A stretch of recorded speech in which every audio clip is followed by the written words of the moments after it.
la pierre grise pour contrer un pervers narcissique. Peut-être que tu vis avec quelqu'un qui te fait tellement douter de toi que tu sais même plus si c'est toi qui déraille ou si c'est lui ou elle. Un jour, cette personne est adorable, presque charmante, et le lendemain, froid, distant, cruel. Un sourire le matin, une humiliation l'après-midi.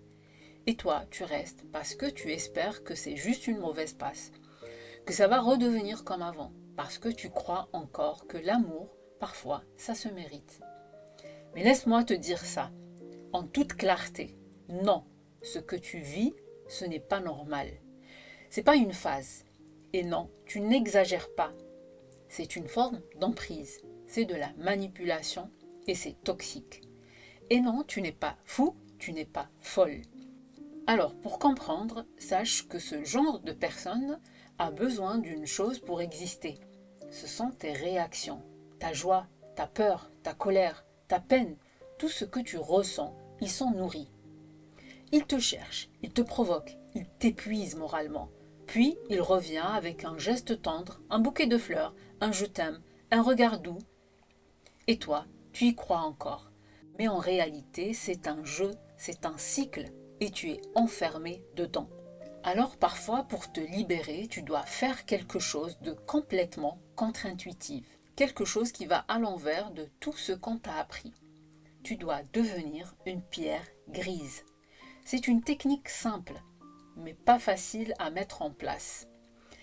Elle vient pas d'un psychologue, mais d'une femme qui essayait juste de survivre à ce qu'elle vivait avec son pervers narcissique.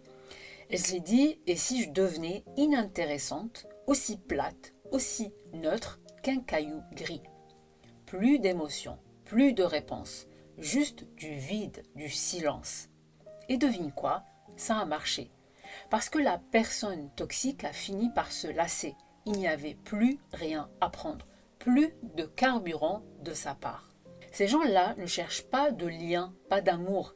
Ils veulent le pouvoir.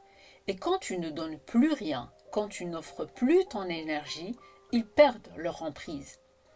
En psychologie, ça s'appelle l'extinction comportementale. C'est un principe simple. Quand un comportement n'est plus alimenté, il finit par disparaître. Le pervers narcissique te teste, il t'accuse, te rabaisse, et s'il voit que tu ne réagis plus, il cherche une autre proie.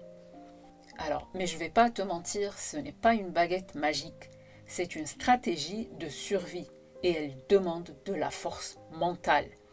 Parce que toi, tu as un cœur, tu veux comprendre, tu as envie de dire ce que tu ressens, de hurler, de pleurer, de demander pourquoi, de te justifier. Et à la place, tu dois apprendre à ne rien montrer. Tu dois dire je sais pas. Ok, d'accord, c'est ton avis, c'est ton opinion. Avec une voix plate, un visage qui bouge pas, aucune expression qui trahit ce que tu vis à l'intérieur. Je sais que c'est compliqué, mais c'est aussi une manière de reprendre du pouvoir, petit à petit, en silence. Tu n'essaies plus de le convaincre, tu ne joues plus, tu sors du jeu. Mais fais bien attention à une chose. T'es pas censé devenir froide tout le temps. Tu n'es pas une pierre. Avec les gens sains, les gens bienveillants, tu peux et tu dois continuer à vivre, à ressentir, à parler, à aimer. Cette stratégie-là, elle est juste pour lui ou pour elle. Celle ou celui qui te vide, qui te fait douter de toi. Avec cette personne, tu deviens lisse, une surface sur laquelle les attaques glissent. Et surtout, n'oublie pas de créer un espace où tu peux souffler, un endroit à toi. Ça peut être un thérapeute, un psychologue, un ami, un frère, une sœur, un groupe de soutien. Parce que tu ne peux pas porter ça seul. C'est trop lourd et tu mérites de respirer.